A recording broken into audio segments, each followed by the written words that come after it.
Welcome, my name is Caroline Mugura, and we start off with Matters Education, where how do you ensure safety of learners in school?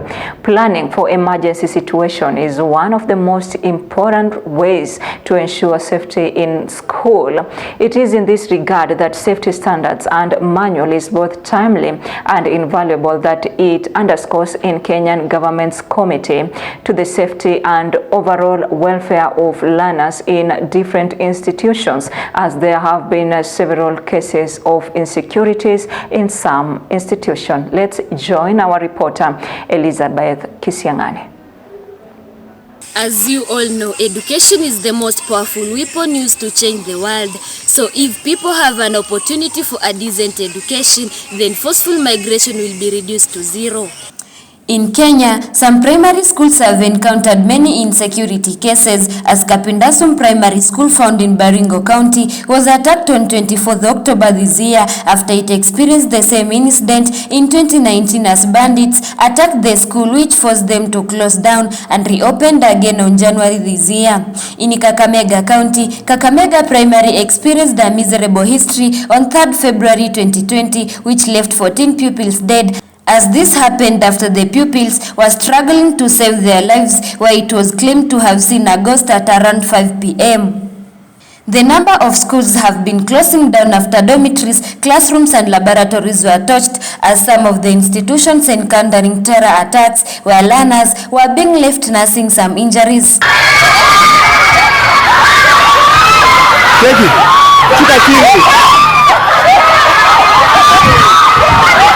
Secondary schools have been burned down, as this is caused due to drug abuse, poor exam preparations, peer influence, poor parenting, poor school management, harassment and poor communication.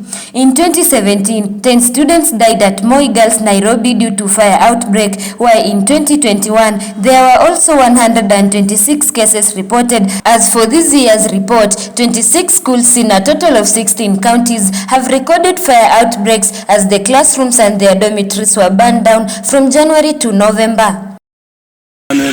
Wafula, I'm the director of Hope Academy.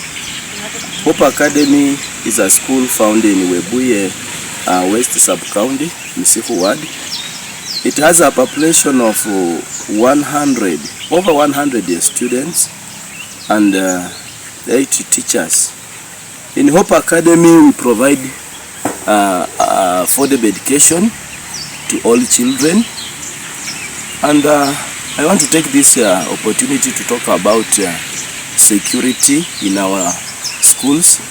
We have had so many cases, especially like fire outbreak. So this is what I want to tell other schools, that let us all have measures that in case of fire, we should have measures on how we can overcome these issues, because it has been affecting our schools. On 2nd of April 2015, Garissa University, that is found in eastern Kenya bordering with Somalia, was attacked by the Al-Shabaab, as they killed 148 people and injured 79 before detonating suicide vests when cornered by security forces.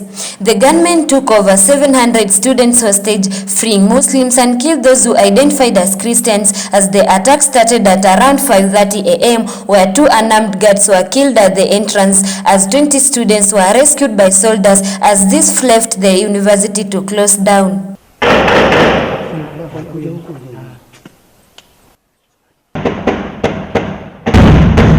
As for avoiding terror attacks and some insecurities in school where strangers may hijack the institutions, the schools are urged to set proper buildings and repairments of their fences in order to avoid such cases, as well as to guide and counsel students, and they may avoid burning down of the institutions.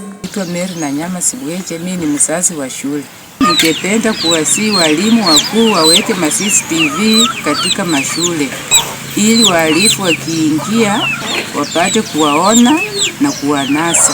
Kwa majina anaitwa Margaret Anjala, mimi ni mwanafunzi.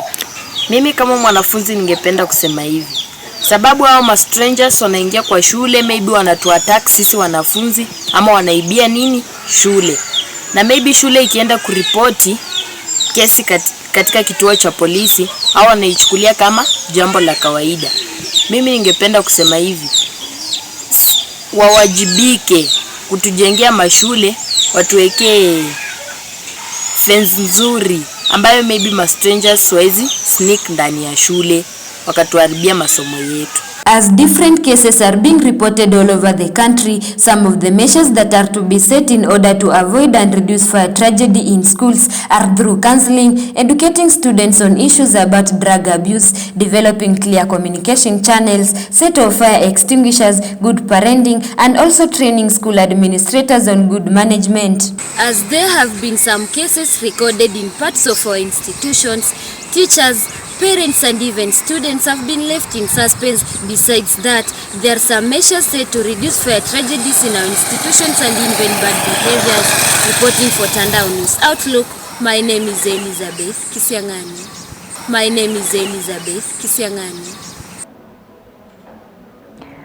Well, away from that, Kenyans who are earning a salary will continue to feel the pinch of taxation after the High Court granted them stay orders by allowing the government to continue collecting the levy until January 10th, 2024. Now, President William Ruto says the government will not give up on the housing tax and again amend the law to align the tax to the Constitution.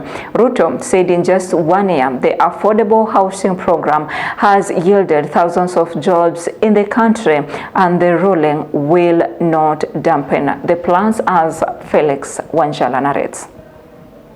3 judges, Christine Meoli, Lawrence Mugambi and David Manjanja, squashed the affordable housing program, throwing Kenya Kwanza's housing agenda for lack of the legal framework. It applies to all aspects of governance, and the public, number 2, the public officer and or entity charged with the performance of a particular duty bears the honors of ensuring and facilitating public participation. Now President William Ruto has set the records clear as several employees had begun to celebrate the win at the High Court. I know the court have said we should go and readjust the law to make it aligned appropriately. That we are going to do so that the 120,000 people can become 200,000 and can become 500,000 in the next 5 years. Because if we don't engage these people in productive work, they will become a very big challenge to all of us. According to the head of state, all is not lost to the housing tax, saying that now he will focus to the National Assembly to streamline the levy and make it consistent with the Constitution. President Ruto says the affordable housing program is critical in addressing unemployment crisis in the country. The judges ruled that the introduction of housing tax was discriminatory and lacked the legal framework. The judges also said the program violates Article 10(2)(1) of the Constitution and that it has imposed taxation on salaried Kenyans and leaving aside those working in the informal sector. I am aware that people have gone to court to try to suspend the housing levy and to sabotage the housing program. Much as we respect the independence of the judiciary, I want to request our judges to exercise judicial discretion and not sabotage that program. Deputy President Rigathi Gachagua, while speaking in Kwale County, highlighted that despite layers of taxes on Kenyans, the housing levy is helping the government to build houses to end housing shortage. That program would dignify the people of Kenya.